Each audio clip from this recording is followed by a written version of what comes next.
Sweet. Well, welcome, ladies and gents. We are joined today by a very special guest. Our first guest, in fact, Will Beach. Feel honoured. Thank you, gents. How are you, mate? I'm good, mate. I'm good. Thanks for having me on. I appreciate it. Being the first guest as well. That's a big honour. No, yeah. It is. Yeah. No, I mean, what better way to do it? I mean, some of your accolades, like to say the least, are huge. I'm just going to throw a few names out there. Faces you've shot: Anne-Marie, Jack Harlow, Dizzee Rascal, Lil Kana, Heady One.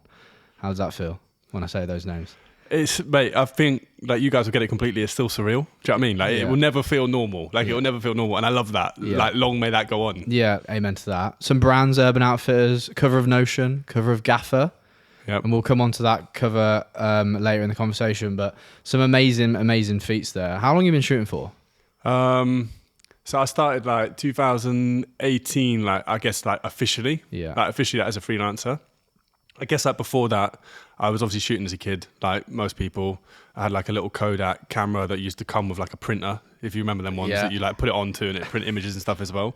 And I think when I was like, I must have been about 10 or 11. Like I grew up in a little village and we had like the village fair had a photography competition. And I was like one of like 2 people that submitted to it. Do you know what I mean? Like it was not many people submitted to it, but so started shooting like then, I guess, was like when I started like having it as a hobby. And then on the back of that, like obviously like a lot of other photographers are sort of like our generation, like the Instagram kind of age like came and that helped facilitate like me finding like enjoyment in photo and stuff. But 2018 was like the moment where I guess for me, like I became a fully fledged freelancer and like my first like big thing, I guess, like straight out uni. So same year as me, mate. Yeah, it seems like we're all 2018. But how old are you? I'm 26. I'm 29. I'm 27. Okay. So, but it seems like 2018 is like we got to London in 2018. Yeah, that's when we arrived in London. Big year, straight after uni. Vintage year. Yeah, that must have been when all the creators were like, it's time to do it properly. Yeah. Let's go. Let's make it a thing. Yeah, no, that's mad, man. That's so, and that's quite a journey since then. And like we've already touched on some of the things you've shot so far, which are mad. And obviously, you'd have started with nothing and no portfolio to your name. Yeah. And like now you've got obviously an amazing, incredible. You do some directing as well. Yeah. So when did you get into directing? When was the first sort of directing thing? It's probably got to be maybe a couple of years ago now. Yeah. Maybe a couple of years ago. It always felt like it was a natural progression. I think like one of the things for me from early anyway was music videos. Like that's one of the things why I do this, to be honest. Yeah. And like actually, like funny story, but my first big thing with Anne-Marie ever, when I first did the tour, 2018, that was meant to be video work. And I thought it was going to be video work. Right. I suddenly got on the tour and found out that I was only doing photos. And I was like, cool. So that's kind of like the journey that became to me being a photographer. I did not know that. No, I don't think anyone did, but there you go. That happened. Damn. Oh, okay. Yeah. So you thought you were doing the videography for her tour? Yeah. So the label basically told me that they were like, you're going to be doing video covering her like on tour. Because at the time I was doing freelance bits for like Warner back in 2018, like towards the end of me finishing uni. And I was shooting some still stuff outside of that for like another music company and stuff.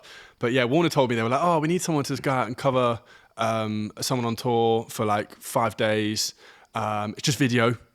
And I was like, okay, cool. So like, I literally like, I rented an A7S and a couple lenses and like pitched up in flipping that. I think it first stop was in Galway. So I flew over with her on the flight and got in the car with her. And then anyway, on like, the first day I was like, oh, so like, it's just sort of video stuff. And they're like, no, we only need stills. And I was like, oh, great. Oh my God. All right. So I've got my A7S that's geared for video. Everything. I'm like, okay, cool. Like I can do this. So that's a 12 megapixel. Good in low light. Yeah.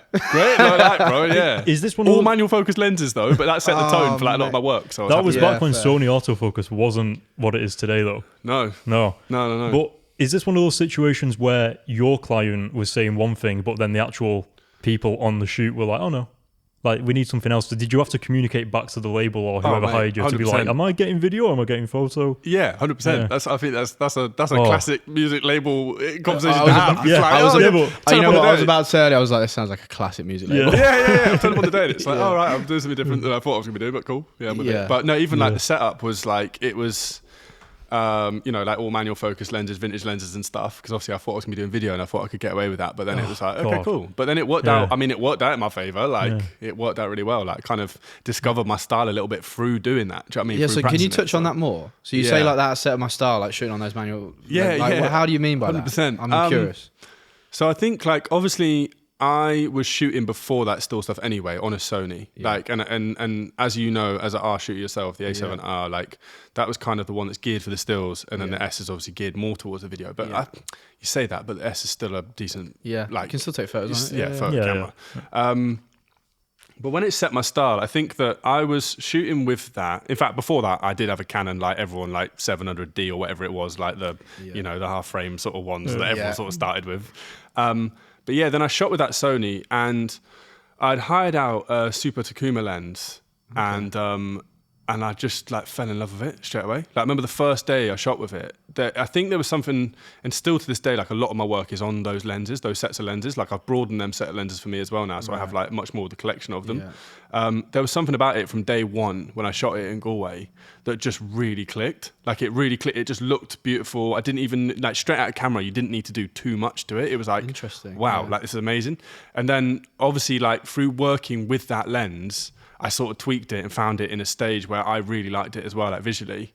And that just kind of like set the precedent, I think, for my early stages of my career anyway, for the first like 2-3 years of like how I was shooting. Do you know what I mean? And like my style in which I was shooting. So I kind of then stuck to what I knew and like stayed with that kind of lens. You found your choice of weapon. Yeah, fully. You literally, like, fully. You found your system. And like, you found what works for you. And like, once you've got something that works and you like it, and you've got a lens setup that's like, you know, I rock with this, then 100%. You can kind of just like roll with it for a couple of years. Definitely. Until you get bored, and then it's like, okay, let's try something else. Definitely. Yeah.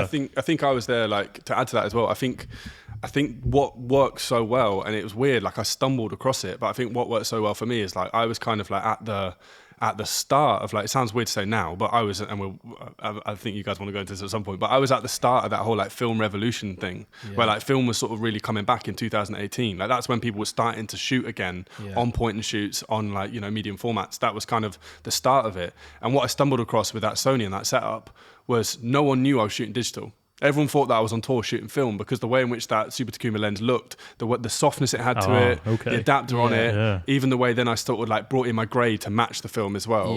Like, it was pretty much like at that time was like untellable. People didn't know. So everyone just assumed that I was out there shooting film, like, on all the tour. Whereas obviously for me, like, you caught it on the wave. Big up Sony as well, because the focus peaking that the Sonys had set in those cameras, it was like I could be able to use a manual focus camera on tour where someone's jumping around on stage and see where I'm focusing because of the focus peaking line. So it kind of like, it was one of them ones where it's like stumbling into the right place at the right time with the right setup. It was a nice sort of like coming together of everything, really. Did you know that at the time? Like, as you were shooting it, was you aware that this was sort of going on in the background where you was developing this style? 100%. Like, I've always kind of like, I think like anyone in the creative like sphere, like all of us, like we all, the reason we're good at what we do is because we do have an attention for trends as well. Like, I think that's an important thing. Do you know what I mean? Like, you understand what's going on, like, creatively. Like, there's obviously that like collective consciousness, isn't it? That I think you're all sort of like plugged into and stuff. And I could kind of see that I was obviously at the start of that sort of like film revolution. Like, I was very much like engaged with that anyway. And I think like a lot of the stuff that I liked was in that space, like, naturally.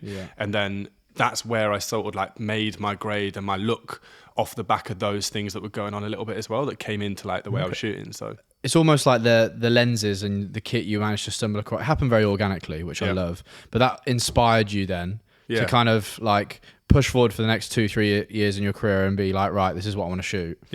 So far, say you've been doing it since 2018, right? Like, off the top of your head, name me some career highlights for you.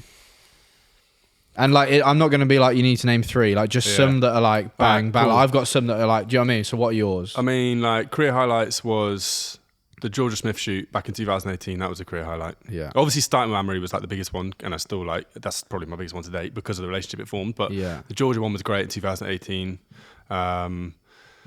Then what have we had after that? Man, there's been so many. Urban Outfitters. The Urban Outfitters stuff was that campaign? A big achievement. That was a weird one that I like talked into existence. You know, sometimes you just talk projects into existence. I remember like going to that store like as a kid and being like, I'm going to shoot for them. Like, I'm going to shoot for them. And then that one like weirdly came about like through what we were doing with Amory and stuff. Well, now that you mention it, like stuff like that happens in the creative industry quite often, where if you just kind of will it into existence, it'll 100%. Inevitably somehow 100%. Someone will hear about it, someone will know someone else, and eventually you'll sort of get there. Facts. Manifestation is fully real. Like, I believe in it big time. I believe in it big time. I believe in it big time. But what about you? I feel like whoa, wait a minute.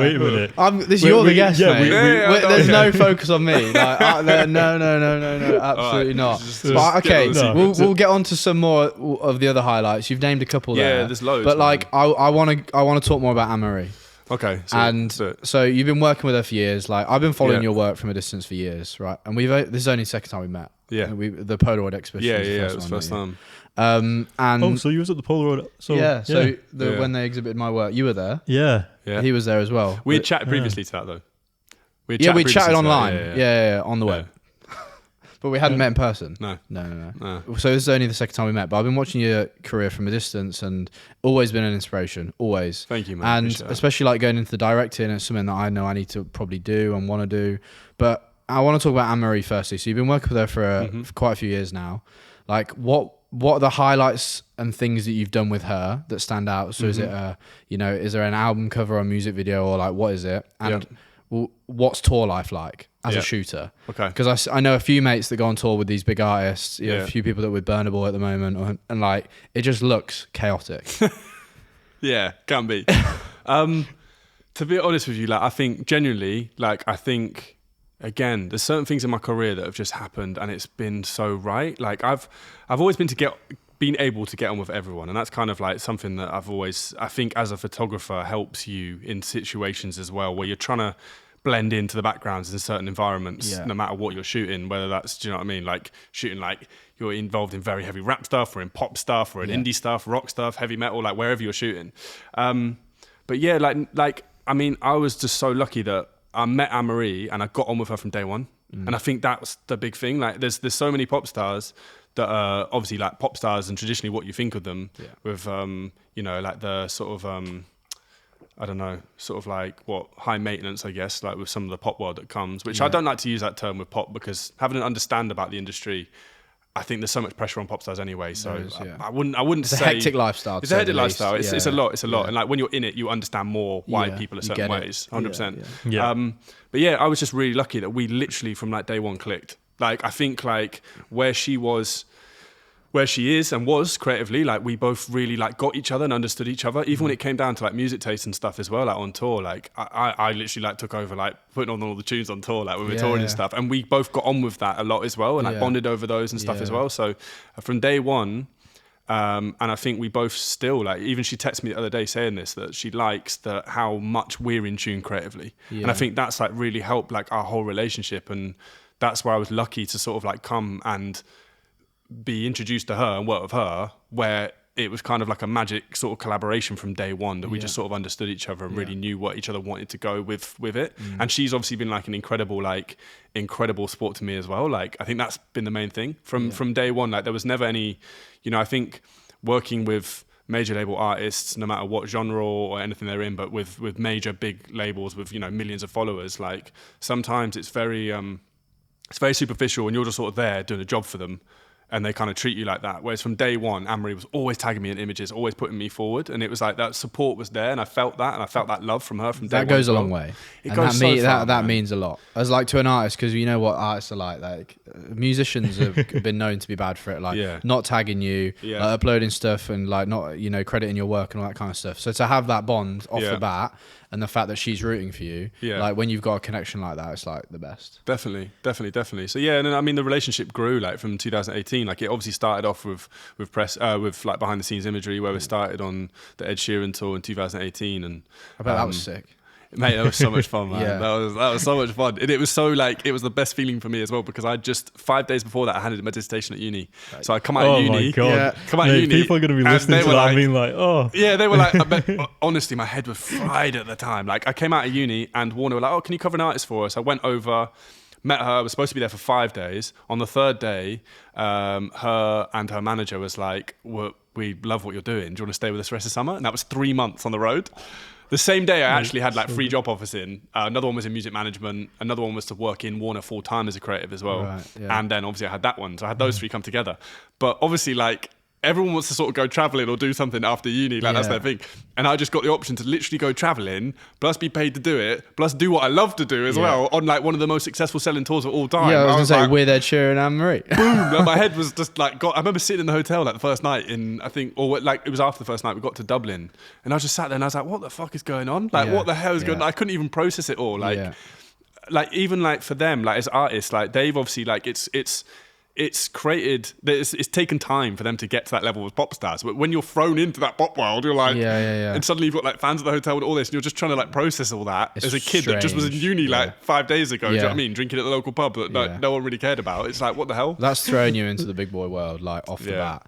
But there's pinch me moments, and they're the ones that stay with you, and you'll remember them. Yeah. Is there anything in terms of navigating that side of the industry? Because as an example, say like if we shoot, maybe it's a bit more closed off. Whereas if you're like, you've got fans outside, all these crazy things. Is there anything where you have to act a bit more spontaneously and keep an eye out for things like capturing photos in certain scenarios that maybe other people wouldn't get in a studio, for example? Yeah, I mean, I think the reason they asked me to stay on, and the thing that I really like, I just enjoyed anyway doing, was that my thing was, I sort of came from very much like a documentary capturing moments style. Like that was always what I wanted to do. So I remember from early, like, for me, it was just about having my camera on me and capturing the moments, I think at that time, that fans weren't seeing. So, you know, if we just go out for a drink afterwards or something would go on. I remember when we were in Galway, which was the first day, we went down, like, I think in the day before the show, or like as in the build up before the show that day, I think we like walked down and there was like a beachside theme park and stuff, or like a, you know, like rides on the pier and that. Yeah.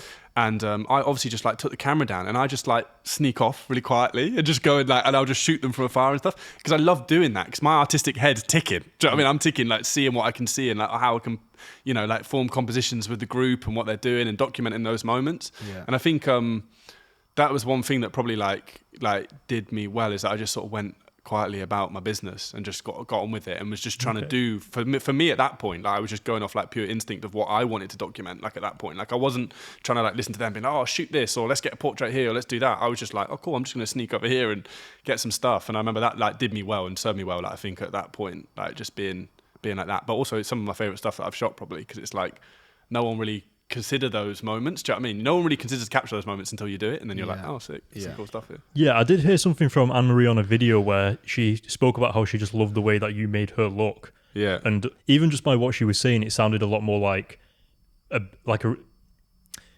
more on a personal level, instead of it just being like, oh, like this person follows me around. It was more like, I don't know, she was proud of it in a way, which is really cool. Yeah. Do you know what I mean? You like, it was the same with me and when I worked with Alex Scott. Like I worked with her for quite a while, but she was just like, just make me feel comfortable, and you just get it. 100%. So that's you just like that. It's easy then, and they don't have to worry about, oh, what angle are they going to film me at or shoot me at or whatever. Yeah. You know what they like. You know what works for them. Yeah. And then you can just do it without even making a scene. Definitely. And that's what like works. Do you know what I mean? Exactly. No, you've nailed it. Because when you're capturing people as well, that you're doing it in kind of a low key way. You're really capturing their true like element and their true like personality and soul. Do you know what I mean? Like so many shoots, like so many artists, even like artists that, well, this goes for celebrities, this goes for artists, models, whatever. Like when they walk into a shoot environment, they kind of like switch into that head where they're like, oh, I'm being shot now. Do you know what I mean? Yeah. And when you can go about doing those things unconspicuously, or you get so close to those people that they feel, like you said, like you had with Alex Scott, where they feel so relaxed around you, they're truly themselves in those moments. I think that's where you like get gold dust, because that's what you always want to capture, isn't it? Because that's the real person. Yeah, exactly. They're relaxed. That's what you want to see. You want to see, like, there's a time and a place for like a beautiful, like really well composed portrait, but like I think when it comes to documenting a tour of an artist and stuff, it's like if you can get those moments of them just really relaxed in that moment, that's your winner. Sick. Oh, amazing. Yeah. Jesus. Okay. And like what, like tour life in terms of shooting, like how hard is that on you for like your mental health, your like physical, like, what's that like? Yeah, it's a really important one to talk about, I think, like the mental health. Like I think obviously like there's a lot of people that burn out from tours, like in general. It's the first one I did was like 3 months long, and that was a long time. Like, and I think I was lucky that it was a tour, because I've done a few tours since then, and they've all been slightly different. Some have been like, for instance, the first tour was in stadiums, so you've got a day or two off in between like each one. Okay. And then I've done other tours when I toured with Desiigner back in 2018. That was more like you're in the back of a van running across Europe, literally in and out of venues like that. Like, do you know what I mean? Like, you didn't have much time to think about it. So that can be, you come back from those tours and you're exhausted. Like, you're literally like, you're a shell of yourself because you haven't slept. You may be sleeping like 3-4 hours a night. Bear in mind, like, most people go on stage, perform, come off at sort of like 10:30, and they're done for the night and they can chill and wind down, whereas your job starts then. So it's like you've got to like wake up pretty much and do your work in the day after the artist has basically come to life. But then you've also got to be with them in the day as well, like shooting or capturing behind the scenes moments. So but I think with the mental health side of it, I think the more I did it, the more I started to realize that boundaries are one really important thing as well, because that you can burn yourself out in a sense of like you take on too much. I think when you're a kid coming into the industry and shooting your first tour, sometimes either the artists themselves or the managements or whatever can start asking you for so many different types of assets, especially in this day and age where it's like TikToks, behind the scenes photography. Like, everyone I speak to now who's doing BTS like photography for like artists and stuff on tours, they're all having to capture TikTok videos literally on their phones and stuff, as well as shooting. And it's really hard to like focus on two things. Like, I've always found it, I don't like doing it. I don't like doing video and stills captures because, you know, say there's one amazing moment in the show, like, how are you focusing on like trying to capture that on your phone as well as like form that beautiful composition like on your camera to like document that? You need another pair of hands. You do need another pair of hands, which is what the answer is actually. But for a lot of like younger artists and developing artists where they haven't got the budgets where they can take like a team of like, you know, content creators on tour with them, it's like you do get asked to do those. So that's what I mean by setting boundaries. It's really important that like there is a power in saying no to some things. I mean, I've done tours before and I've started saying yes to everything, and then it's left me in the fucking shit because like I'm like, I can't do all this. Like, I can't do this. I went on one tour, I shot 3 music videos, like, as well as like whilst being on tour. Whilst being on tour, I shot 3 music videos, did all the production for those music videos. Like, this is in the space of about a month. Mate, don't even get me started. They never saw the light of day, by the way. Right. But on top of that, I started off, like, when I started the tour, my job was to do, like, just photos for the day. Yeah. Started that, a couple of days went by. Oh, do you reckon you can do, like, a little bit of video for us as well? Okay, cool. So I was it's like, yeah. Always it's just a little bit of video. I refuse. There you go. Anytime anyone asks me to video, I'm like, nope. They're like, the classic, does that camera record video? Nope. No. Yeah. No. But I can see the red recording button. It says 4K on the side. No. Yeah. No. That doesn't. The video part of this camera's broken. Yeah. But no, it's important, like, because I think like when you're a kid and you're trying to impress, like, I think for people that are probably like coming up through that scene or wanting to know how to do it, like, it's really important that you do say no at points. Yeah. Like, what you've said there is really important because you end up just giving yourself so much to do, and it really like burns you out. And it's not a good place for you to be in. Like, I ended up taking on so much on one tour that I was like, this actually isn't physically possible, and I was sleeping like 2-3 hours a night, and I was like fucking dead by the end of it. Like, and then you can't progress in one of the, like, you're only going to get to a certain level with, if you're trying to do video and photo, you're only going to try get to a certain level. Exactly. If you want to be like one of the best at one of them, you kind of got to let something go. 100%. Do you know what I mean? Like, yeah. 100%. Yeah. Well, it's the results thing of where if you shoot both, then you get like average of both. But if you focus on one, then obviously you'll excel at the one. 100%. So like, so I imagine you've run into that quite a lot, and you still do probably. But now you have the barrier up to be like. Exactly. Yeah. Now it's more of like a conversation where I feel like I can have that conversation. But when you're trying to impress, like I said, and make your moment, like make the most of your moment, you do like end up jumping at them. But it sounds like there's quite a lot of variables with that though, because not only are you shooting with people that are obviously like a lot of people don't get to shoot with those types of people in that world, in that sort of side of the industry, but then you're also kind of under pressure to want to say yes to everything because you also want to make a good impression. Yeah. So at least at first. Yeah, burning out, but also stressing you out because you're also probably not getting like results. That, 100%. You know, I mean, I'm a stress head, man. Like, I just give myself too much to do in general. Like, but yeah, it did. At the early days, it did. But no, but otherwise, I think like your mental health over tour, like to bring it back to that as well. Like, I think it's just important that you have like, I think you obviously have like a little family with you on tour. Like, that's what it ends up being, like, it's a little family, and you tend to get on like with 1 or 2 people like really well, like hopefully, touch wood. Do you know what I mean? Sometimes I know people have had bad experiences with like tours and stuff as well, and like it's you just got to keep sort of, you know, find those people that you really click with, and just like maintain close with them and like form that family bond and just like really enjoy it, like every moment. I think that was the one thing that was really important for me actually, is that when I was doing the Ed tour with Anne-Marie, the first 3 months, I don't think I actually watched Ed perform on any of those 3-month dates, by the way, even the whole time I was with him. No, because obviously I came off and then edited, but also I would say I didn't even like really see Anne-Marie perform. And like what I mean by that is that when you're shooting, you're so focused on what you're doing.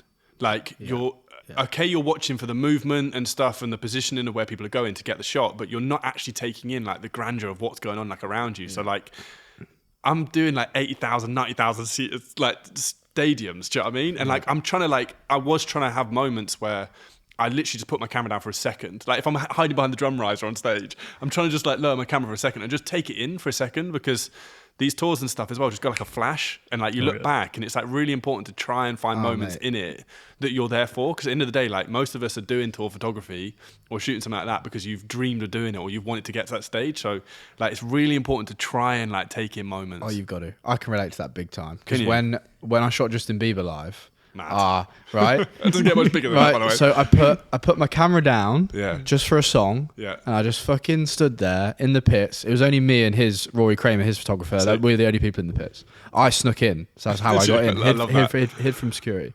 And the entire shoot, or just that? No, so it was at the Jingle Bell Ball. Yeah. So like I hid for the entire length of the Jingle Bell Ball. Yeah. And do you know who? Clean Bandit were the ones that encouraged me to go hide. They were like, "Oh, you want to shoot Justin? Like, just go hide. Like, hide in a corner. The security won't see you, and then wait for him to come out. Don't shoot anyone else until wait for him to come out." So I did that, and then I was just locked in for his like 12-song performance with Rory Kramer, his photographer, who was chill with me being there. That's cool. And got on with him really well. And I just put my camera down for one of the songs and just like danced and sang. Yeah. And I was just like, I'm soaking this in. I turned around, looked at the O2 lights, all the lights in the air, and I'm just like, I did that with him, and I did that with Krept and Conan. There was like a song that I loved, and I was like, my camera's going down for this. I was like, I'm taking this in, because if you don't, like there are moments I'll cherish now, and I'll look back the rest of my life. But if I had a camera to my face, probably wouldn't have remembered it. 100%. Do you know what I mean? 100%. I think that's really important. It is, and that goes for people holding phones and stuff at gigs. Yeah, right? it's so the same true. thing. Yeah. I think like if you're photoing it enough, like you and I have come to that realization that you can see that your process is in that camera, and you're like, okay, cool, yeah, there is a moment to do that. But that's only come from like us doing it for a long time, whereas like people go into their 1 or 2 concerts a year or something. They're not seeing that, and they're like filming everything. It's a shame. That it's weird. I kind of hate the whole phone thing at concerts. I'm not gonna lie. Yeah, well, that was when I went to watch Drake a few years back now in London. But like, my camera roll was just fucking full of videos. It's like, how many times have I actually gone back and watched them? Exactly. Like probably once in the last 4 years. That's a very good point. Do you know what I mean? It's just like, what was I doing? I should have been, and I just wanted to get a sick photo on my phone to post on Instagram. Because I was like, well, I was literally at the front. I was like, well, I wish I was photographing this tour. I can't. Here's an iPhone photo. Yeah. Like, do you know what I mean? Okay, so let's move forward from Anne-Marie. Mm-hmm. So you've achieved a lot with her. Like, what are the other key things that like pop out for you, like career-wise, that you're just like really proud of? Doesn't even have to be big brands, man. Like, coming on to the Desiigner tour was pretty cool. Like after the Anne-Marie one, that was the first one. Like I said, the Georgia shoot was a big thing. Like that was a big thing for me at the time as well, because that sort of came about through what I was doing with Anne-Marie. And then I think I've talked about this shoot a lot, but that was the first time like Georgia had been shot with her natural hair as well. And I think like for me to be given the opportunity to shoot that was like a privilege. Do you know what I mean? Like, and I always remember that shoot for that reason. Yeah. Like it was a big thing. It was a big thing. So that was a big one for me. So I was like, I felt happy to be in that space with her and share that moment. And then obviously the Desiigner tour was fun for me. Like growing up as a hip hop kid and R&B kid, like that was one thing that I always wanted to get into. Like doing, do you know what I mean? And that was my first like American artist I worked with. So like having the ability to do the tour with him, like that came off the back of like, there's a girl called Abby that I know is a tour manager. She had seen the stuff I'd done with Anne-Marie, and she sent it over to Desiigner because she was doing his like European stuff, and showed him some of the stuff I was doing. They were like straight away like, yeah, get him involved. So that was a big one for me. Like, I know he's going through some stuff at the moment. Like it's been in the press for the last couple of days. So like, I don't know. I just hope he's well in it. Do you know what I mean? You never know like what they're going through and stuff as well. Like, I don't want to read too much into it, but. Yeah, I think like that was a big one for me, and there were certain moments even in that tour that I came close to like achieving certain things. Like at the time, Kanye was recording, what album was it now? I think it was Ye at the time. I could be wrong, but Kanye was recording one of the albums at the time, and obviously this is when Desiigner still sounded to good music in 2018. Yeah. So literally while I'm with Desiigner, Kanye's calling him like every other day. Are you serious? Mate, as a massive Kanye fan, I was like, that's the dream, innit? Do you know what I mean? The dream is to do that. Yeah. And He's calling me every other day. Like, we're going studio to work on some of the tracks that Kanye's got coming up the album. So I'm sitting there freaking out as a kid because I'm like hearing Kanye tracks before no one's on them. Before I've had leaks on the internet, nothing. So I'm hearing bits and literally sitting in a studio session with Desiigner, literally like throwing out ideas into space as well, like when it was appropriate. Sometimes it's never appropriate to do that. Yeah. And do you know what? There was one bit that was gutting in that, because there was a bit where we were finishing up the tour and we were going. The Desiigner and his manager were like, listen, before we go back to the States, Kanye's asked us to come over to his writing camp in Africa. Do you remember Kanye did the writing camp in Africa? I do remember that, yeah. He's like, Kanye's asked us to come over to the writing camp in Africa. Are you going to come with us? And I was like, in my head, I'm like, of course I'm coming, man. Of course I'm coming. And then we ended up getting another show in that was in Dubai. So we ended up going out to Dubai, doing the show there, and then we were going to go to Africa. Went out, did the show, and then Kanye texted them, we're like, oh, we're wrapping up the shoot. We're writing camp. We're going back to thing. And I was like, oh, mate, damn. I was like, but that's the closest I've ever come to working with Kanye.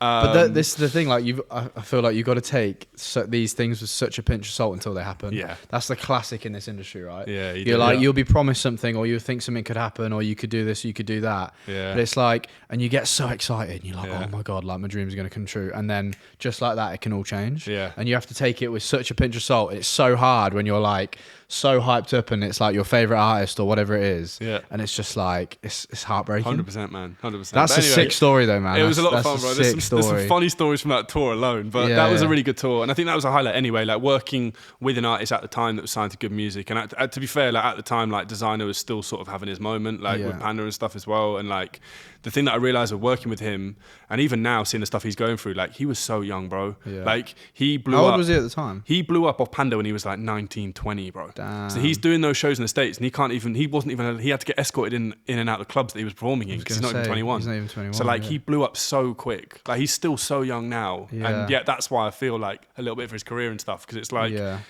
I think when you blow up that young, like it can obviously have like effects on you. It really can. 100%. Like it really can. And you've seen that like time and time again with certain artists, and it's a shame because he's a really talented artist. And even like doing those sessions with him, sitting in those sessions, like obviously now having worked with a bunch of different artists all across my career, you sit in sessions with him and you realize that how much talent those people have. Do you know what I mean? Yeah. But just obviously what happens. But that was a career highlight. That was a good one. So that was the first American artist, and then I started doing some branding stuff. Yeah, I started working with Urban Outfitters on some video stuff, which was really cool because I got like the opportunity to like travel with them a lot as well, which is the first time I got like chance to travel with brands, started to places. So that's always nice. 100%. And they usually look after you as well. Yeah. When you do the branded ones, they're always really nice. Nice little hotel. Space light up there when you said that. Nice little hotel in Sri Lanka on the beach, like nice food, like so we did like Sri Lanka with them, Rio with them. So I was doing like a bunch of video content for them at the time. Just kept doing like that's pretty much what it was, like all the video content for them, like the social assets from those like areas and stuff. Like we ended up doing, when we did the Rio one, that I think was a little bit later, like after I'd done like 3 or 4 by that point, I actually made like a campaign video for them as well for that Rio one. That I just obviously the photographer's got his assistant and all photography team and all that, and I just sort of freewheeled it on my own, shot my own stuff and did it, went about it, took 2-3 cameras out with me. What else have we done? Like, I mean, some of the cover stuff I've done, like, was fun. Like you said, like, the Notion cover's always like an achievement to have. Like, that's a tick in the box. I think like your first cover, like your first magazine cover. Still waiting on my cover. Bro, you should have one right now, for real. No, you should have one right now. It's coming. And it should just be a Polaroid on the front. That's all it should be, like 100%. Well, talk us through the... So which cover though? Because I want to cover a GQ. That's what. I need a Notion first. So you need those first. Manifestation. Remember we spoke about that. It's true. This is happening. Yeah, no. It is, but let's talk about I love your Notion one, but I love your Gaffer one even more. The one of Dizzee Rascal. Thank you, man. I love the colours, everything. It just pops. It's in your face. I love it. Thank you, bro. So talk me through how that came about. So that came about. I've actually worked with Gaffer a little bit before that. I think in their volume 2, I think it was their second magazine. Yeah. It was predominantly, most of the photography in that magazine was actually done by, I think I had 25 pages in that magazine or something. I think at the time it was basically most of the magazine was taken up by me and Jack Bridgeland. I think that was most of the photography in the magazine. I can't remember how many pages it was. How long ago was that? That must be 2000. What's that? That must be 2000. Probably 2020, something like that. But the Gaffer one came about. So I can't actually remember how we ended up doing the first few shoots. Then I think through the industry that I was shooting, well, when I say through the industry, I think through the music industry, I was in with obviously like a lot of PRs and stuff.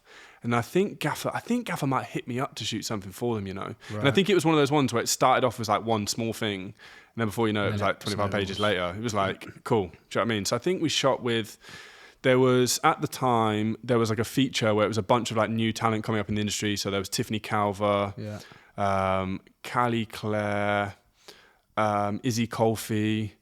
Who else is in that? Actually, no, I know exactly how this... No, I don't. I was going to say I know how the Gaff one started, but I don't. It might have come... Yeah, I do know how the Gaff one started. I actually just remembered. Go on. So the Gaff one started because I was doing a press shoot for Nige, who's, sounds like Nige, AJ's producer. I think, yeah. So like Nige was doing like a solo sort of project thing. So he was, I think it was coming through Parlophone at the time, and I was doing some stuff with Parlophone, and obviously Warner, like I was in there anyway for the Amory stuff. And I ended up doing his press shoot, which was like really good fun. And I love Nige. Nige is one of my favorite people in the industry, by the way. He's like such an amazing human being. But they said to me at the end of the shoot, they wanted to use some of those press shoots that we'd done in Gaffer magazine. Right. And then Gaffer were like, oh, the only problem is that obviously they put people in football shirts to like, as every part of their their creative. Yeah. Every person they shoot with is in a football shirt. So they said, we haven't got a football shirt. So I was like, it's fine. So Nige's manager literally was like, oh, okay, that's cool. Like, you guys can just link up and shoot some football shirt stuff. So Nige and I literally went Richmond Park and just shot him in an Arsenal shirt in Richmond Park. So literally it was like me and him, and we just like wandered around the park and just got some really cool stuff in there. And that was like then like the first piece that I'd done in Gaffer. And obviously off the back of that shoot, like, because they were like, they loved those Nige shots. Obviously they brought me in then to work with a lot of other artists in that space. So I think that was how that sort of came about through that. So and I think at the time, I think it was one of the stylists or something was working with Gaffer closely. So that's kind of where the link came over and stuff as well. So that's so funny, because in imagination you almost imagine like, oh, it was such like a really super planned thing. And in the end, it was just go and shoot just because we need the shot of him in a football shirt, all these things. And but it never is like, there's so many ways that like, I kind of want to talk about how a lot of the stuff off the back of Amory has led into so many things. And that's why I want to touch on the fact that you never know what an opportunity is going to lead to, no matter 100%. How big or small. And like you say, you just end up doing some like little video bits for Urban Outfitters, and it turns into this like other stuff. And that came off the back of this and that, and you never know what it's going to snowball into, and you never know like who you're going to meet and how that turns into that, and how it turns into a 25-page spread on Gaffer 100%. And then a cover of Gaffer. So is that how that came about? So I think like once the relationship was there with Gaffer as well, like they brought me in to shoot with other people as well. So shot with Dermot Kennedy actually with Gaffer. So that was a cool one. So like obviously you just like you kind of, once you're into those places, or you sort of met people in those places that you're working with well, like you just like nurture those relationships and stuff as well. So obviously like I got on really well with the team at Gaffer, and it's like anything. Do you know what I mean? I think they like what I was doing, and I like what they were doing as a magazine and stuff as well. So you tend to just sort of like come together and like work on a few projects and stuff together. So they were kind enough to give me Dermot Kennedy, which was a really fun one to work with him and stuff as well. And then obviously the opportunity came where they were like, oh cool, so we've got the cover like now like to do with Dizzee, like if you want to do it. And I was like, fuck yeah, like 100%. Like that was like obviously again like he's one of those like moments where you're like, he's iconic, man. I used to grow up listening to all his stuff, so it's like it was so surreal for me to be shooting with him as well. As a young man growing up in Britain, like Dizzee was like one of the ones. Do you know what I mean? He was. He still is one of the goats. Like, and did you have like much creative direction over that shoot? Like how like, so say for those listening that don't really know how like a cover shoot goes down, for example. So like, you get a brief, do you get a creative say on it, and then on the day how does it kind of like go down in like a concise way? 100%. So I think like a lot of shoots, they sort of like present you with kind of like a loose deck of what they kind of got in their head, what they want to do. Like at the end of the day, it's a cover, isn't it? So they've kind of got where they want a cover to sort of be, but at the end of the day, they're coming to you because they want you to bring in like your style and your way of doing this. So they kind of came to me with a deck. Gaffer came to me with a deck of like kind of some loose ideas they had with Dizzee. Like, I mean, the creative for them was the newspaper that they had with the 20 years of Boy in the Corner, or whatever it was. I think it was 20. It's 20, right? Was it 15? I think it was 20. I think it's and so they came to me with that kind of idea. And then obviously I sort of like put in the ideas of then shooting it on the big shot with the FPC film. you know, bringing in some sort of like the wide angles into that as well, like the camera up. I mean, even that Kodak camera that we've done the shot with him with the little yellow camera, that was just a camera that I brought. I actually brought that along on the day because I wanted to find like little bits of yellow to pull back into the whole Boy in the Corner album cover. Like I didn't want to like oversell it, do you know what I mean? Like at the end of the day, because we were doing like a throwback shoot, but I didn't want to do it as like a throwback shoot and do it. I kind of wanted to have our own stamp on it. So it was kind of like you do have quite a lot to say on the creative as well. You basically take a deck and adapt it into what you think it should be. Do you know what I mean? Right. And then you sort of, again, like, you know, you turn up on the day and that usually changes a little bit anyway, because it's just what the styling turns up with on the day and what we decide to do with the makeup and what the artist is feeling, and like those like naturally adapt a little bit. But it was a lot of fun. It was a lot of fun. And I think I had in my head, there was one concept as well that you as a Polaroid shooter, you'll appreciate this. There was one thing that I wanted to do, and that was to shoot him on Polaroid, but to shoot it with studio flashes on Polaroid. Okay. So actually what I did for the Polaroid stuff that we did with him, I actually got the Now Plus camera, which is, you can control the things from that on your phone. And I built like a little reflector for the flash. And then so I worked out what speed I need to shoot at, worked out the film ISO, which is, I can't remember what it is off the top of my head now. 600. Obviously 600, worked that out, and then set the shutter speed to what I needed to do. The reflector was blocking the flash from going onto the subject, but the reflector was taped to the front of the Now Plus. It was just a bit of card with like tinfoil on it, which reflected back towards the flash module. So it would trigger the flashes on slave mode. So it worked as a slave. So it worked as a slave. Okay. So then we were able to shoot. Do you know what slave is? I have no idea. Right. What for anyone listening, a slave is basically when like it will trigger the main lights, and the main light will go off when it sees another flash. Essentially. Yeah. Okay. Really simply. So like your main studio light will go off. Say if I had little like point and shoot disposable camera and I fired it with a flash, it would send off all the lights in the studio. Yeah. Okay, so it's just like one thing connected to the others in super basic. It's not even connected. It's It's not not connected. Okay. There's no wires, there's no nothing. It's literally if it magic. sees a flash, it's fully magic. all the flashes in the room will go off. So that's why they call it a slave, because it's like working for the rest of the... Yeah. Okay. So you did that, and how did that come out? Yeah, great, man. Yeah. It was so nice, because obviously like with a Polaroid, you're used to seeing like a very front-on flash. Whereas actually being able to like tailor like studio setup lighting to what I wanted to do with him was really cool. It was really fun. Like doing it on that. I'm going to have to see those photos. I haven't seen those. Yeah, man. You have to send me them. I'll teach you. Yeah, mate. You should teach me. You should definitely do it though. It's sick. Yeah. So why did you choose to do it that way? Like go that creative direction with it? Well, no one's seen a Polaroid like that. Yeah, no one's seen it. But what brought it about? Because I mean, you can't. That sounded quite specific to be like reflecting 100%, this and having the 100%. I mean, like I'd seen someone do it not too long ago, but they hadn't done it as tailored as that. They had done it more like a sort of accidental thing, like you said, where they'd shot it and the studio flash went off, and I went, "Hang on a second." Do you know what I mean? It was kind of like, "Oh, sick!" Like I didn't know that was going to trigger those. So then it obviously started, and you can. I mean, there is on YouTube. You can see tutorials of like how to set it up with the Now Plus. But yeah, it was just, I think it comes into like innovation and stuff as well. Like it's one of those things that you always want to like, one of my things and that I'm sometimes really bad at doing is like always wanting to like move forward and test the waters and like move forward. And I think like, it's weird. We came to the last few years. I think this is like quite an important point really, because we came in the last few years where it really felt like you had to really hone in your styles, right? Like everyone's Instagram had to have a really clear, definitive style. Yeah. Like you know how it is. Any creative knows that at the end of the day, that is your portfolio. That's what people come in and looking at. But it's really weird. So it's kind of created this generation at the moment of these shooters and videographers who have a very sort of clear look, but sometimes it's very one-dimensional for me. And it's really weird because if you look back at like, you know, you look back at Nick Knight's career or other photographers in those worlds, there's actually been quite a lot of adaptation through their careers and like how they've moved and how their styles have like adapted and changed.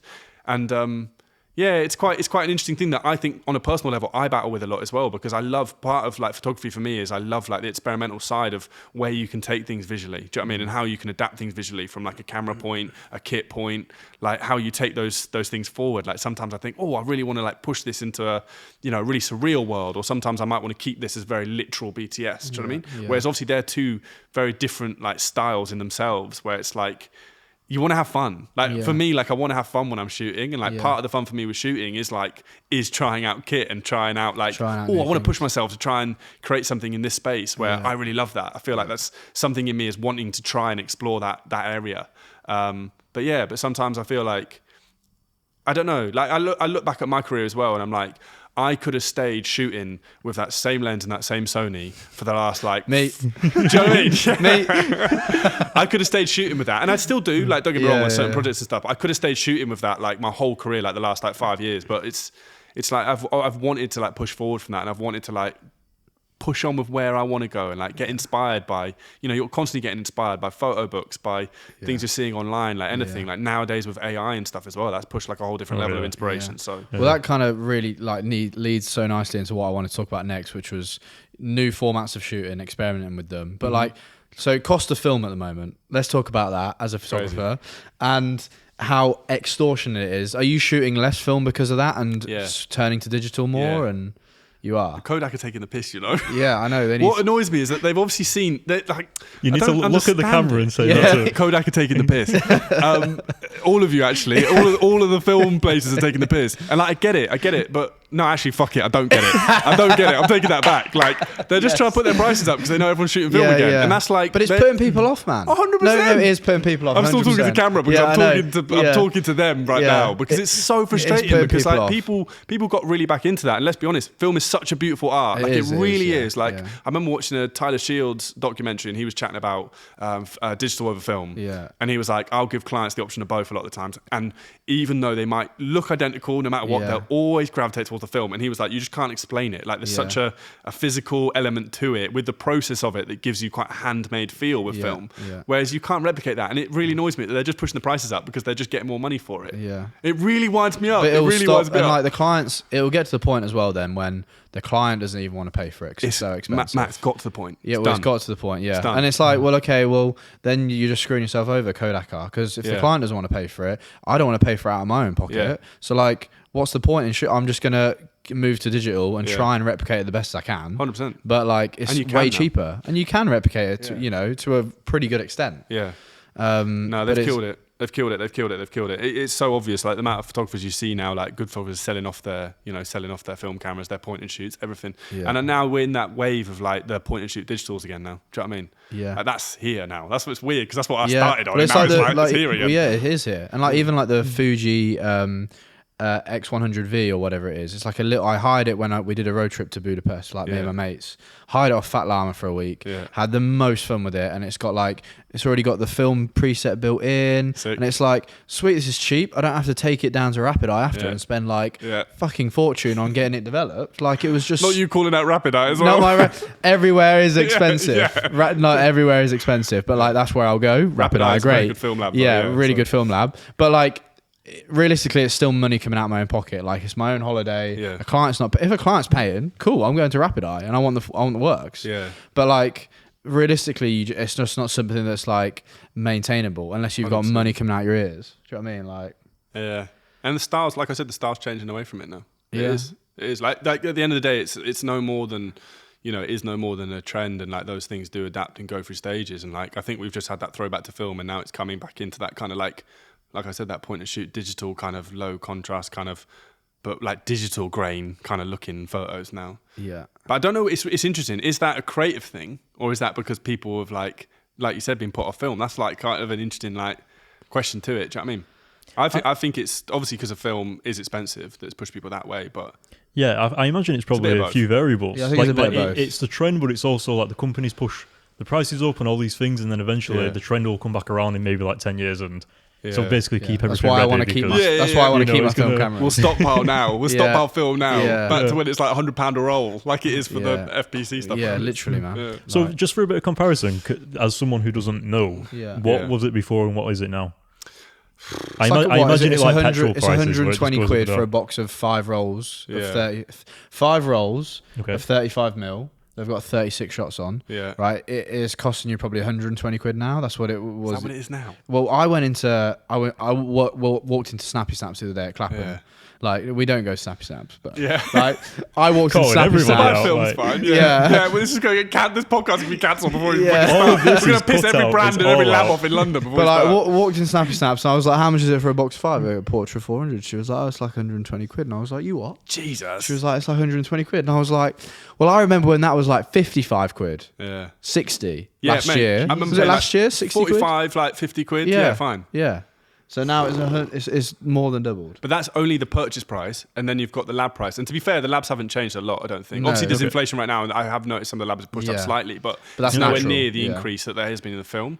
So you're spending. So say you spend 120 quid on 5 rolls of film. How many? What is 5 rolls? How many? 36 times 5. My maths is real poor, but wow, yeah, just a number somewhere. Okay, say if it's medium format, you're getting like 10 shots out of a roll. Yeah, you buy 5. Say you spend 120 quid or 100 quid, and you get 50 shots of medium format Porsche 500, right? So you're spending 100 quid there, and that's only 50 shots for your shoot. If you're shooting a campaign shoot, you're going to need a few more than that, right? And then you've got to take to the lab. What is it like to get a good like high res scan and dev? You're looking at like 20 quid a roll. Yep. So then it's so 20 times enough. So you're looking at 200 quid to buy and then scan and dev a pack of 50 photos. Yeah. Yeah, that's about the price you can pick up a digital point and shoot. Yeah. Yeah, so you're almost being punished for wanting to shoot in the way you want to shoot, basically. Yeah, unless you got a ridiculous amount of money coming out your ears, or the client's happy to pay for it. Yeah. The client's paying for it, it's fine. Yeah. But yeah, it's just got so expensive, which is why like now I'm only shooting Polaroid and digital. Like, and I went to Brighton with my girlfriend the other day, and I was like, I can't remember where we went, and I was like, oh, it'd be nice to buy just like a roll of 35mm for the week, for the day or for whatever. And I was like, nah, I don't want to. Yeah. And it literally put me off. I was like, nah, I don't want to. I'm actually just going to take my Polaroid. I'm actually just going to take like a little digital camera. 100%. Just because, or my phone. Yeah. Because I literally just don't want to be spending that much money on like a little day out. Yeah. I'm already spending money on dinner and everything else and getting there. And then having to like think about forking out like another... Because I think to buy one roll, it's like 30 quid. It's a lot. Yeah. Obviously, like it puts that price up as well. So the more you buy, I imagine the more you buy, obviously, the cheaper it is. Yeah, but that's what I'm saying. Is even for a pack of 5, it's still, and you're getting a discount there by bulk buying. It's just priced so many people out. I mean, you've got to think about the people that, the new photographers, people that are trying to pick up a camera and shoot. Like, there was a point where, film's always kind of been expensive, but it was like, I remember going into labs and you'd see sort of people rocking up with like a roll of film. Do you know what I mean? That they've got out their point and shoot, and you're like, oh, they've just had fun shooting that with their friends and stuff. And whereas now it's like, I feel like now people are buying disposables. Yeah. So they're just buying the disposables you can get on Amazon. Yeah, that's true. And I think they're working out like probably cheaper than like buying a roll of film to put in the back of your. I know a lot of people are just going on holiday. And I'm not trying to endorse disposable cameras though. That's a waste. Yeah. But I think that's what people like my mate who went skiing the other week with his friends. He just bought some disposables because it was cheaper than buying like a load of 35mm for the camera. Yeah. You know, I was talking to you about the series I posted. Literally, you just had a look at it with my dad, and it was so well received on Instagram. Like everyone's commenting on it. I'm like, it's probably like the most interacted with post I've had that's not got a famous face in. Yeah. And like I feel like the start of this year I've spoke about it on our previous episodes, but I've been really lost with like, what do I want to shoot? Yeah. Like what do I want to do next? I feel just a bit like all over the place. Totally like I don't really know where I want to be or what my goals are or whatever. Yeah. And like I came up with that concept, wanted to shoot with my dad, executed it, and like I was saying to Cameron, I'm so done with just like feeling like, right, I've got to like, you know, post a famous face on Instagram and it could be a really shit photo and something that's not creatively, has no story, has no substance, but because there's a famous face in it, it'll get a load of likes.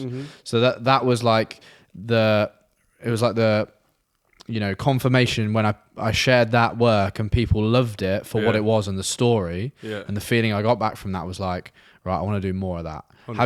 Have you had that? You shot a lot of famous faces, you shot a lot of people, and are you getting to that point in like your career where it's like, I want this to be more story led? At the moment, I'm almost like, I want to do more like documentary style and just like go to a remote place and photograph people. Nice. Do you know what I mean? Yeah, like, that'd be really cool. Yeah, no, mate, definitely. Like, I've been through the same thing. I think like 100%. Like it's I think especially coming up in a world where, you know, there's fashion photographers and stuff that come up through shooting sort of fashion stuff. Yeah. And it's not so much about like the person that's in it, it's more about their styles, I think. Like, you know, coming from a very artistic background. But I think when you have come up through like working with faces, like you said, like you and I have, like it's I think it just subconsciously takes a toll on you. Do you know what I mean? Like, I think it does. Like, I think it does. Like, you always, at the end of the day, like, I think it came to a point in my career last year where I noticed that exactly what you noticed, where it was kind of like I was working for people and shooting for people with things. And like, yes, okay, you have like your creative style that comes into it, but it doesn't come into it as much as you'd like it to. Like at the end of the day, like you want to put out something where you feel really like passionate about. That came for me like last year. And the first thing I did was like, right, I'm going to just start shooting more personal projects. Do you know what I mean? Yeah. And I did that one with Ruby last year, Ruby Ward. Where I just did like a personal editorial with her and I paid for the whole thing. I literally put my own money into it. And that for me was like, I was like, right, I'm just going to invest in myself and do something that I really want to do. Do you know what I mean? So I just messaged like, for me, it was like more like fashion-based kind of editorial-led photography. But I just, I feel like I'm really into fashion as well. I'm obviously really into music. And those were things that I wanted to like portray more through what I was doing and show actually the kind of style that I wanted to put out. So I literally like, I started doing the styling for it. I had Navinda come in and do it as well. Whose work's sick. If you've seen it everywhere, he's got like fashion is my passion, like scribbled everywhere, that guy. Right. He's a real one. But yeah, I ended up like doing most of styling for it, bringing in most of styling for it, reaching out to some brands that I wanted to shoot with as well. Because it was kind of like, cool, actually what, like you said, I got to that point where it's like, what do I want to be doing? Like what do I like right now? What do I want to be like putting forward? And actually that was kind of like my start of like, I mean, I'm sat here in all black today, but I wear a lot of color usually, you know what I mean? Big up the shoes though, the shoes are colorful. But that was kind of my start of like, even like finding my own like personal style a little bit more, like a bit more comfortable with colors and things like this as well. So yeah, I had that moment. And I think it's really important that you do have one eye on why you're shooting and what you're shooting for. Because at the end of the day, like, we are storytellers. I don't know, it can depend. It can depend on what you're trying to do as a photographer. Do you know what I mean? Because there's so many, like, I think the one thing that people, like, sometimes simplify with photography is there's so many different assets to it. You can be a sports photographer, you can be a fashion photographer, you can be a behind-the-scenes tour photographer, you can be a wedding photographer. You can be a headshot photographer. You can be a product photographer. So, like, there's so many. And people sometimes simplify it to like, oh, photography, cool. Like, and I think it's important. And I think it's an important piece of advice for people coming into the industry that you kind of like identify which of those you really like want to push on with. That's not to say you can't change at one point, but it's important to identify that. And yeah, I think like coming from like a storytelling background and stuff, it definitely came to that point where I felt like I was enjoying the photography I'd done with telling stories, but I felt like I wanted to take it into a more of a fashion space, and I wanted to push on with more like powerful portraiture that I wanted to like show and resemble. Do you know what I mean? Like, I think like looking at photo books and stuff, there's, you know, certain photographers that I like gravitate towards anyway, and you kind of like look what they've done and how they've built their careers. And I think you as a photographer as well, like I think you want to build that brand and that name for yourself and stuff as well that you can probably relate to. Like, and I think that was an important thing for me as well. Like last year, like the sort of like epiphany I had was like, right, actually, I really want to grow this into like art that I want to put out for people. And like that's where I now want to like really start to focus this and hone this. And like everything that I've done to date in terms of working with the clients I've worked with have given me like an incredible platform and allowed me to really like come through to this stage now where I've already got like a built up of knowledge, of like, you know, of contacts, network, like everything. So now it's about putting some of that money that you're earning on the major projects back into your own things.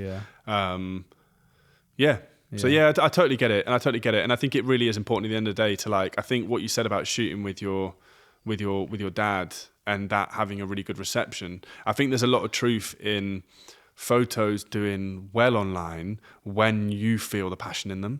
And I think the moment you start to lose that passion and soul behind your own work, like then it can feel. It really does show. It really does show. I think that goes for any form of art. I think that goes for like forms of art of like paintings, music, anything. Like the moment you've started to lose a little bit of belief in your work, or it's started to become a little bit monotonous, people can feel that. It's really weird how people can feel that, but it's really true. Yeah, that's so true. Yeah, because going off the back of what you were saying earlier, it's almost like when you first start out in the industry, everything's new and you're learning so much. Excited. And then like a puppy. 100%. Yeah, and then along the way, you almost get not comfortable, but you kind of get comfortable with just the client work. Yeah. And then it's easy to just be like, oh, getting paid. And the projects are good enough to where you're like, oh, yeah, like I really like doing this. Yeah. But you kind of let go of the pushing outside of your comfort zone in terms of like when you shot your dad, you hired the Fuji. Yeah. and you didn't have to hire the camera to go and shoot. I was just excited. Yeah. I was like, I'm so bored of shooting with my camera. I've been shooting for 7 years with. Yeah. I want to hire a 7 camera. years, I want to hire a camera that I'm really, really excited about. Yeah. And I want to shoot this project that's like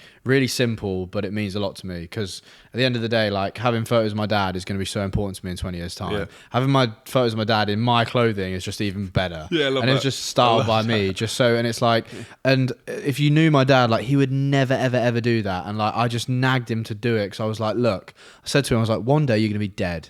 Yeah. One day you're going to be dead, and I'm like, I will have nothing left of you, but I'll have this photo of you framed in my house, so do it for that. And I love that. He was like, okay, cool. It's so important, man. It's so important. And I said to myself last year, I was like, I need to shoot more friends and family. Yeah. Because what, like, in all seriousness though, like, what is this photo of these famous people? Like, cool, it's great, but like, when I'm old and grey, like, am I going to be looking at those thinking, they're not going to be the ones that are important to me. It's going to be the photos of my friends, family I've lost, like my kids, like whatever it is. Like, they're going to be the ones that actually really, really mean something. 100%. Do you know what I mean? 100%. So I was like, I need to do more of that. Definitely. And I think what Cam said there is like, that rings true as well. Like, because those photos do mean, the photos of the faces and stuff do mean something to you when you're energetic and you're trying to get to that point. Yeah. But when it starts to become that you're employed to do those, and it becomes a little bit like, yeah, they're cool artists, but you're not really that into them. Yeah. Those are where that bits of soul and that bit of like authenticity starts to like erode away a little bit. Do you know what I mean? And like I said, people really feel it. People really feel it. The moment you do personal projects, like people sense it. Like that Ruby one, the response I had to that as well, like, just doing that was amazing. And it was just because I was so happy and buzzing about it. Do you know what I mean? Yeah. And I guess the beauty for any like photographer or any, well, not the beauty, but the struggle is in our industry is trying to get those two right together. Do you know what I mean? Yeah. Some people are really lucky and they find that. And they're able to balance that, like that hunger and style that they create, as well as then being able. I mean, the dream for anyone, isn't it? Is like when a client's bringing us in, say, I don't know, you're shooting for Nike and they brought you in. The dream is to be able to do exactly what you want to fucking do. Do you know what I mean? Like, I'm coming in with my style, like to do this. Like, I'm not coming in with like, we want you to shoot this in this way, and you are a button presser, and there's no humanity behind it. It's just like, and I wrote on the caption in capitals, personal project, and then did the caption, and it was a well-written caption with some story to it and some substance to it, and I actually think that helped because I think it caught people's attention. Oh, it's a personal, like, what is this then, like, and they read it, and then I think like it hooked them with the caption, and they were like, oh, that does really mean something, and you can feel it through the caption. So I think that helped, being like, personal project, like, go read it, like, this isn't just some other random shot of some something close to you. Yeah, it's quite interesting as well because it almost does a full circle. Before you get into the industry and you're first starting out, you are kind of shooting a lot of just, like, you and your mates are just going out somewhere and you're shooting them in, like, wherever. And then, at least when I was first starting, it was always, man, like, I can't imagine, like, shooting, like, a famous person and all this. And then when you're actually in the industry, it doesn't really take too long to end up shooting, like, a social media person or, like, a famous face. And it's just because of the industry we're in, you naturally just... like, that industry needs video and photo, and then you almost do a full circle to come back around and be like, I want to shoot my personal projects. And it's so strange. And then obviously the ideal situation, which is what we were talking about, was if you could have a famous face on a personal project and take like the full creative. Have the full creative. Definitely. Or just getting those few big campaigns here and there, and you've got enough money to go and travel and shoot whatever you want. Whenever you want. Or to do those personal projects, 100%. It's really interesting you said that, because like, I think how any of us get to where we're going, like you said, is because of a personal project in the beginning that puts you on. And like, I remember at the time, like, the reason I got picked up by Warner and started doing things for them originally was because I was at uni, like, toying around with music production and stuff as well, and then I started working with an artist called Infamous Isaac. I'm still working with now. Like, you still do stuff with him now? Still do stuff with him now. And then we actually started, and we were toying around with like production stuff and things as well. Like, that's kind of how we started. And just, I got on with him because he had a really cool t-shirt on that he had designed, like, at the time. And I was like, bro, that's sick. Like, let's chat. Do you know what I mean? I love stuff like that. And he, at the time, was supposed to shoot a music video. The director, or like the kid that was shooting his video, like, let him down last minute. And I was like, well, I've never fucking done a video, but I'm down to do it. Do you know what I mean? I think we can do it sick. And like, you've got all that energy and that passion. You're like, I'm going to go hire a drone. I've never used a drone before, but I'm going to fly this drone. You're just a complete yes man, aren't you? 100%. And then you're editing this thing, and this thing takes you a month to edit, because at the same time you're editing, you're like watching YouTube tutorials on like how to make certain effects and do certain things. And then you end up with this video. And then actually that video got me so much work. Like, well, that's what puts you on. That's what puts you on. Like, Warner got contacted me off that. The Basement contacted me off that. Like that one video was like sweet. Do you know what I mean? Like, but again, like you said, it's because of those personal projects, and it's actually really interesting. Going back to this personal project thing, when I first started shooting with Nike as well, because I did a load of work for Nike last year. They were like one of my bigger clients last year. They first came to me. I got sort of like scouted, if you like, by one of their sort of like commissioners that brought me in. Wow. Right. And at the time, I was going through a little moment of like just doing a load of little personal graphics bits. Like I was toying around with. I really like including graphics in my photography a lot of the time. So I play around with that, and I've played around with that in editorials I've done before. Yeah. And when they sent me Nike's deck of like who the photographer is going to be. Sometimes you get a client deck and it's like, this is the product, this is the model, and this is the photographer. Yeah. And what was really interesting on that photographer was like all my new little personal projects I'd done were all listed on that. None of my old stuff, none of the big artists I'd shot, nothing, or the tour stuff. It was all the stuff that I'd really enjoyed doing. That was like, and I was like, fuck, like I need to really like keep that like freshness with it and stuff. Do you know what I mean? It goes back to you never know who's watching, or you never know who can see it. Yeah, 100%. So like I don't think like, and I think like you said, like I think you get like lulled into this false sense of security of like, oh, that'll do well because it's this face or something. Like you just got to keep. People get so caught up with that, and at the end of the day, like you just got to keep putting out what you like love and what you're doing. And even though sometimes it might not cotton on straight away, like just keep. Do you know what I mean? Just keep like, you can get so caught up in that in Instagram, can't you? As in, like, I barely posted anything the first half of the year because I was like, I don't really have anything that I want to post that I'm proud of and work-wise. And then as soon as I had that project to my dad, I was like so eager to get it online and share it with the world. You create art, you want to share it. But like now I'm so like, oh, is that going to fit in my portfolio, or is that good enough to go on my page? I'm just like, if you love it and you're happy with it, you've got a certain standard, but just share it. Yeah. Do you know what I mean? Just share it with the world because you don't know who's watching. 100%. 100%. And I mean, now I think the beauty of like turning likes off and stuff on Instagram as well is I did that. You don't worry about it. I did that day now. one. The minute that feature came out, I turned likes off and highlighted. Turned it back on. That's done well. No, I haven't actually, mate. Actually, I've never turned it back on. Yeah, that's good, man. Like it's so nice to just be able to put something out and just be like, cool. Like it's out in the world. That's my art, and if I'm proud of it, then that's it. Means nothing, man. Yeah. It means nothing. It really means nothing. It really means nothing. And I think it's quite good that we're getting to this stage where it means nothing. Yeah. Just on the back of that is. Do you struggle with like thinking too much with your personal projects in terms of we need to have this piece of equipment? So from my side, shoot on like FX9s and FX6s, and we got a red and all these things, and you kind of think, I only want to shoot it on this. But when you first started, it was just like you had the camera I used to use as my proper camera is now my webcam at home for my Zoom calls. So it's kind of, and I didn't care about it. I just went and shot stuff. So did you ever, with your personal project, struggle with anything like that? Or mate, all the fucking time. You should see my fucking office, bro. It's just like full. Like I've just filled it with kit that I've bought for a project and then never used again. It's just like there's so much kit in there. Like I've got like. Honestly, the amount of lenses, different types of cameras. I've literally got boxes and boxes of different types of cameras. There's just so many pieces of kit that you buy. And like, I don't know, you do it because you want to try it out again. Like I said, it's part of that innovation stuff as well. And I think sometimes when you gravitate toward things, I don't know, you might look at a photo book and think, oh yeah, that was a cool like reference image. Like, how do I achieve that? Do you know what I mean? And then you go out and try and achieve that moment or like try that thing. Do you know what I mean? So yeah, but you don't know when you're going to dig that camera out again. Do you know what I mean? Like, it's better to have it and then be 100%. Like, oh, actually, I could use that for that. If something comes up. Okay, do you want to touch on one video then? So like, and I suppose from your standpoint, that'd be as a director. In a role. Is there anything you want to ask about that? Well, I suppose we can touch on like what got you into video in the first place, and how did you prioritize? Because obviously, photo and video can be usually people go into one or the other, and 100%. I mean, I just like I grew up in that. Well, I grew up in that stage where that era, if you like, where music videos were like the main thing. Do you know what I mean? Like music videos were like a priority at that point, and I think they were having their heyday at that moment. Where the biggest directors were just making the craziest visuals, and I felt like music videos I gravitated towards more than short films or films anyway, like because you could be so expressive with the music video. Do you know what I mean? There was no limit to how far you could push things, whether that was just VFX or just crazy concepts in general. Like there was no limit to your expression through them, and I loved that idea, and like I still love that idea now. That's something I'm trying to include more and more in my work, with really trying to push boundaries moving forward when it comes to these personal projects and stuff. So yeah, music videos were like the one thing that really enticed me. And there was I think at the time it was obviously watching what Nabil was doing with like Frank Ocean when he won the award for Novocaine, and the stuff he was doing with Kanye.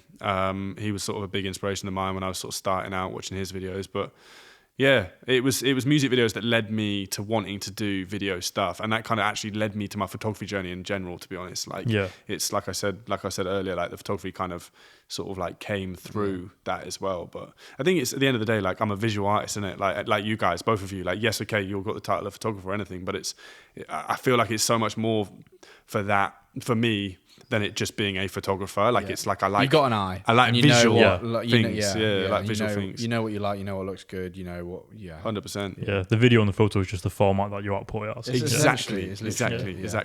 Yeah. So has this project or any other projects, I suppose, is it presented any other challenges that maybe you haven't come up against before? New challenges. Yeah. Did it get to a different side with your relationship with Anne-Marie in terms of? I imagine you're working together a lot on this project. Yeah.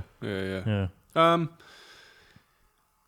mean, it's not so much of a challenge, but it's one thing that I think it's coming into a directing on a project of this scale and stuff as well. Like, I think it's more a realization I've had, and a realization I probably had over the last year, which is that building a strong foundation team around you is so key. Like, it really is. Like, if you want to achieve projects, if you've got a vision, you want to achieve projects to the level that you want to see them be at, you know, you actually do need a fully fledged team like to help you do that. You got to collaborate. Yeah. You've got to collaborate. You have to find your people that you know, like I have with Anne-Marie in terms of our creative sense. You've got to find that in amongst the creative agency, whether that's your set designers, your stylist, everything. Those people that you can like start to really build that foundation and solid team around you, because you can't do it all on your own. Like, there's only so much you can do on your own. Like, you know, and each of those people like bring their elements to it as well. So like, you might have the vision for like this being like a magical set, and then when you're working with those people, they're seeing something else in those sets that you've not even quite considered, and it's like, you know, it's always adding like one to that step. Do you know what I mean? And it becomes a better thing than you like ever imagined it being. So I wouldn't say it's so much more of a challenge, but the reason I think I'm calling it a challenge is because it's something like I said, I had to realize over the last year. It's like, I'm very much like a control freak, and like, I've always sort of like always backed myself, always believed in what I'm doing. But at the same time, like sometimes I try and do it all alone. Yeah. And like, that's had impacts. Like, I mean, that has impacts in every way. That has impacts sometimes like with clients, because I'm trying to do too much on my own, whether, do you know what I mean? I'm trying to do all the retouching and everything. And like, that's not doable in time frames or even like I said, if you're trying to fulfill a project, and you know, sometimes I've been asked to do things and I don't always have the expertise or know how to fully execute those things as well. Like, so it's really important that you have people that you can call upon and like get that inside knowledge. And, you know, for instance, that, just to give an example, like you might have been brought on like a graphics project, and I know exactly what I like want to achieve for that graphics project, but I don't know how to exactly go about executing it. And like, sometimes in the past I would have tried to just do it on my own and find a way to execute it, hence my massive shelves full of like ridiculous amounts of kit and scanners and all sorts of pens and arts and craft box. But at the end of the day, like, there's a real power in collaborating and building that team around you. And it's one thing that I think, like I said, I call it a challenge because it was a challenge for me to let go of some of that you know, that power, that kind of like that control. It was a challenge for me to let go of some of that control, because I enjoyed that element of control. But now I'm really relishing in the fact that I've got those people around me that we're able to execute these projects to like another level. You can go higher. 100%. Do you know what I mean? Like, you can go so much higher with a team. Definitely so much higher. So not so much a challenge. But what was the other part of this question as well?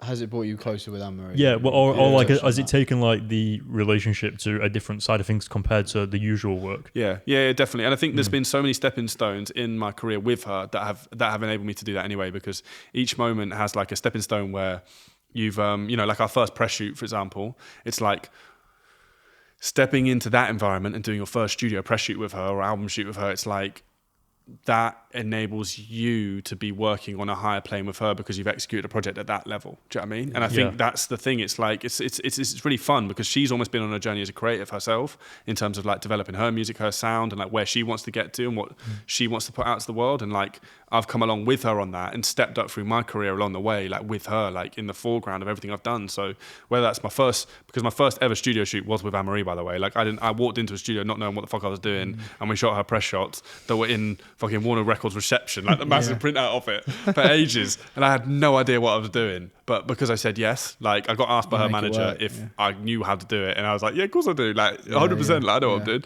Had no fucking clue, but we did it. So yeah, it has put me on a different level with her, because you know now it's like she even actually said the words to me when we were doing the last shoot. She was like, all right, we've set the bar now. Do you know what I mean? And she said it on this shoot we were just doing, because it's like she now realizes that, like, okay, she can see that I'm capable of doing those things now as well. Do you know what I mean? And it's like it works well for both of us, because she, like I said, we have a bit of a collective head when it comes to like creativity, and she has her musical side, but obviously amongst that she wants, like any artist, wants her visual side, wants her whole project as an artist, as a rounded artist, to match up to those.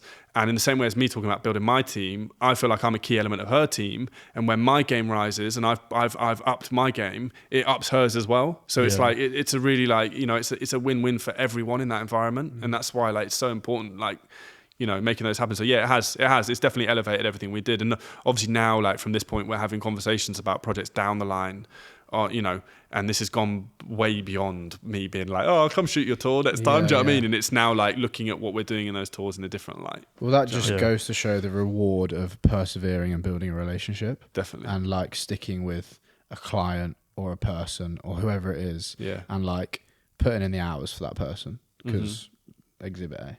Yeah, as you mentioned, you almost don't want to forget that every single person you interact with, just in general, you don't know what they're going to go on to do. 100%. And so when you're working with someone, like 5 years later, they could be, you know, they could take you with them or do all these things, or you could take them, and it's just kind of... Definitely. Yeah, just bounce off each other kind of way, yeah. 100%. That's all, generally, that's always been one of my things, like, in life anyway. Like, I remember I had a manager when I was working, I was probably 15, I was working in a restaurant, and the one thing that I took away from it was that he was a chef, and some days he'd just be an arsehole, like as chefs can be, but every night, no matter what had happened, even if I dropped a plate and he'd shouted at me, like every night, no matter what happened, he came around and shook hands with everyone on the staff and said, thank you so much for, do you know what I mean, your hard work today. Yeah. That hit me so hard, because I was like, every day I went away from that job feeling like I feel like worth something. I feel like I'm gratified for your work. Exactly. Yeah. And that's one thing that I've carried forward, like, in my career. And like, I want every time, like, even with runners on my sets, do you know what I mean? I want them to always feel like they're so appreciated there, because at the end of the day, like, everyone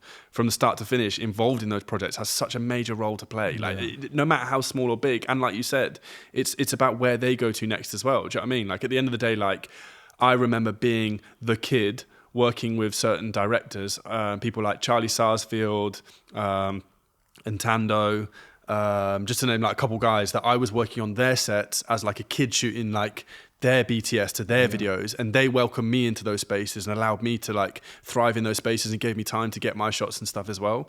And obviously, like, now I've sort of continued in my career, we still have really good relationships, and like even like they're on a different form of relationship now because of where I am and where those guys are at and stuff as well. You know, it's not so much like I'm just dossing around on their sets like shooting some cool stuff. Like, so it's really important. It's really important because it's, you know, well, I think it's just human nature in it. Just be nice to everyone. Like that's the key thing. Like, it really is. Like, it really is that simple. We've spoke about that on here. It really is. Like, it's the biggest key. So simple. Just be a nice. It's a cheat code to life. Like, yeah. If you're nice to people, it gets you so far. Yeah. And because it almost lines up with, like, even the three of us will know that you'd prefer to work with someone who's just really cool and does, like, because you can bring that. We said you can bring down the entire demeanor of the team if you're just a bit of a prick. If you're a prick, someone would rather work with, you know, someone that is good at their job but nice than someone that's amazing at their job and a bit of a bellend. Yeah. No, 100%. Yeah. Because the skills can obviously elevate over the course of time. So they might be really nice, but they're pretty basic. But give them like 2 years and they could be so much better. Yeah. 100%. Cool. No, it's really important. No. I think it would be good to do some quick fire questions. Well, I just want to say, like, so if there is, and I'm sure there are, like, a young creative watching, or someone that was you 4 years ago, what's the one piece of advice you would say for them to go out and do? And that's a really tough question. And I feel like we just talked about being nice and how important that is, and that's a great point. But like, if there's anything that you would do a little differently, or you could kind of give us like a nugget of advice, like, what would it be? Yeah, I'm going to think on it for a minute. Yeah, that's fine. Just because I don't want to say the generics, do you know what I mean? Yeah. I want to say something that probably boded for me well. We can also ask ChatGPT if... Yeah. I think I've got an answer. It's kind of, I mean, it's like, I feel like this question's been answered so many times anyway, hasn't it? Do you know what I mean? Yeah. Over the years, everyone's got their own way of saying it. There's no cheat code. But I think we kind of touched upon it earlier, and it's just like, enjoy it and experiment. Do you know what I mean? I think it's one of the things I got told really early as well, where it was like, there's so much information now, and even with TikTok and stuff, you're fed like, you know, this is the camera you should be shooting on. This is the settings you should be shooting. Yeah. This is how you should use CapCut to edit your videos and all that. And I think, like, honestly, like, screw all of that. Like, it doesn't matter. It really doesn't matter. Like, if you're going to put something forward that you want to have fun with it. Do you know what I mean? Like, really have fun with it. Like, don't be afraid. Like, don't be afraid to step away from, like, the usual way of doing things. Like, really don't, because it's that first piece of content that you create that's probably a little bit different that will set you apart and, like, and put you on a bit of a trajectory. I mean, like I said, that's kind of where mine started a little bit, like, experimenting and trying things out. And yeah, just be brave with it, and be brave and always confident in yourself, and don't be afraid, and play yourself down in moments as well. Like I said, there's been times where someone's asked me if I know how to do something. I had no idea, but I've said yes anyway, because it's like, I believed in myself and had the confidence enough in myself to know that I'd find a way to do it. And if you really believe in what you're doing and you really want to see yourself get somewhere, like, just have that confidence in your ability that you are going to find a way to do those things and knock down those barriers. Do you know what I mean? Yeah. Yeah. I think that's it, really. I think that's it. That's probably what worked best for me, really, I think. Do you know what I mean? Yeah. I really like what you touched on there, where you said don't worry about the settings and all these things, because you can almost get lost in the, like, we need to shoot it at like 180 degree angle and all these things, and really it's just, even if you're like a 15-year-old and you've got all these amazing ideas, just don't worry about knowing the professional stuff. 100%. Just shoot it the way you see it. 100%. You're putting a box on yourself, aren't you? And this is the best thing. This is actually a really good point, because this was the best thing about touring for me. Because touring, you have to work fast. Like, you really have to work fast. Like, I remember, like, at the time, because obviously we wanted to put the images out straight away as the artist has come off stage. So you've come off stage with the artist. You're probably taking photos on the way back to the dressing room. You've literally got into the dressing room, SD card out straight into the laptop. Do you know what I mean? And then I sit there and I went through editing. And the one thing that it really taught me is, because I had a time frame so quick on those, it was to not overly worry about what I was doing. I just really started to trust in, like, my eye and, like, what I believed in visually. Like, if I would just tweak an image and go, yeah, looks cool, like, move on. Like, really move on. Because even now I look back at some of my best ever work, and, like, at the time I was probably like, oh, that's all right. I could do more to it, but I'm glad you're not that deep in it. Yeah, I'm glad that I didn't have the time to, like, dwell on it and, like, tweak it too much. Like, there's a time and a place for that. There's a beauty for that, and there's a beauty for, like, to perfect things and really go in and do something. But that, I think, comes into what we're saying with, like, being a kid and developing, like, your styles and stuff, is like, don't allow yourself the time to overthink those bits, because you will sit on them, you will dwell on them, and you will want to try and achieve better. I think, like, naturally as a creative, and especially someone young starting the industry, you want to always create better than what you currently can create. But at the same time, like, it is a journey, and people will like what you do. If you believe in yourself and you like what you're doing, you've put out a cool image, or you've finished your edit, you've just done a quick edit and you're like, that looks cool, step away from it. Like, just step away from it. Even if you're not going to post it straight away, step away from it. Come back to it like a week later, because, do you know what I mean? You'll probably come back to it and be like, oh, actually, yeah, that looks well cool. Like, do you know what I mean? Because you trusted in yourself at the time. Like, yeah, it's really important. It's really important. But that's the one good thing about, like, tour work for me, is that it actually really taught me that. Because up until that moment, I probably dwelled on everything so much, and I still fucking dwell on everything, like, too much as well. Like, let's not get that straight. Like, I still do, like, too much sometimes. Like, I go through stages where I try and perfect everything, and I'm like, I end up screwing things up, and I'm like, why am I doing this? Do you know what I mean? Now you just live with it. Now I just live with it. I just live with it now. I just live with the pain every day. So. Perfect. Well, I think that's a brilliant way to finish. Yeah, it was amazing. Yeah, thank you so much. Yeah, thanks for being here, Will. Talking really appreciate it. And we'll link Will's socials and stuff in the description below. In the show notes below. This is a podcast, man. In the show notes below. I like it. But you can find him on Instagram at Will Beach. Is it underscore or something like that? Yeah, at Will Beach _. Beach like the seaside, BEACH. Yeah, and you can find his work. Go check it out. I'm sure you'll be inspired. 100%. Thank you, guys. It's been wicked chatting to you guys. Like, I love chatting about this. Not enough people do this. Like, it needs to be chatted. Like, information's so key in it. So. Yeah, 100%. Well, thanks for coming along, mate. Thank you, guys. Appreciate it a lot. Yeah. That was a really good episode. Thank you for watching and listening on whatever platform. Did you enjoy it, Matt? I did. Did you? I did. It was amazing. It was a great episode. Our first guest on the podcast. How exciting. Obviously, it's only going to get better from here, so make sure you stay tuned and make sure you're subscribed. If you're on YouTube, make sure you hit the like button. Leave any comments with any future episodes you want to see from us, and we'll see you in the next one. Bye-bye.